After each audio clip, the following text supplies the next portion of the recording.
மீது ஒரு குறைகள் சொல்லும் பொழுது, நம்ம மேல ஒரு குறை சொல்றாங்க, இப்படி இருக்குங்க இதை மாத்திக்கோங்கன்னு சொல்லும் பொழுது அந்த குறைகளை அக்செப்ட் பண்ணிக்கணும், அதை ஏத்துக்கணும்.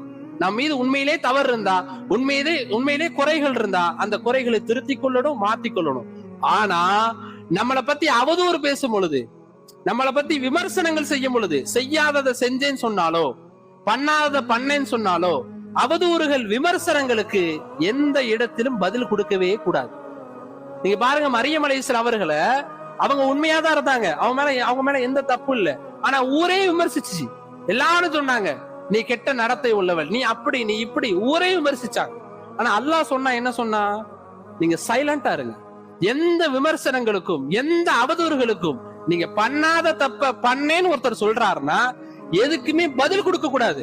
அப்படி பதில் கொடுக்காமல் இருந்தால் எப்படி அல்லாஹு தாலா மரியம் அலைஹிஸ்ஸலாம் அவர்களுடைய கற்பை நிரூபிப்பதற்காக ஈசா அலைஹிஸ்ஸலாம் அவர்களை பேச வைத்து அல்லாஹு தாலா நிரூபிச்சானோ, அவர்களை ஒழுக்கம் உள்ளவள் என்று அல்லாஹ் நிரூபிச்சானோ, அதே போல நம்மீது விமர்சனங்கள் வரும் பொழுது, நம்மீது தவறான கண்ணோட்டங்கள் வரும், நம்ம தப்பே செய்யல ஆனால் நம் மீது அவதூறுகள் தவறான விமர்சனங்கள் வரும் பொழுது நம்ம எதுக்கும் பதில் கொடுக்காம சைலண்டாக அல்லாஹ்வை நம்பி இருந்தா ஒரு கட்டத்துக்கு மேல நம்ம நல்லவங்க என்று அல்லாஹு தாலாவே அந்த சைலண்ட், அந்த அமைதி மூலியமாக நிரூபிப்பான்.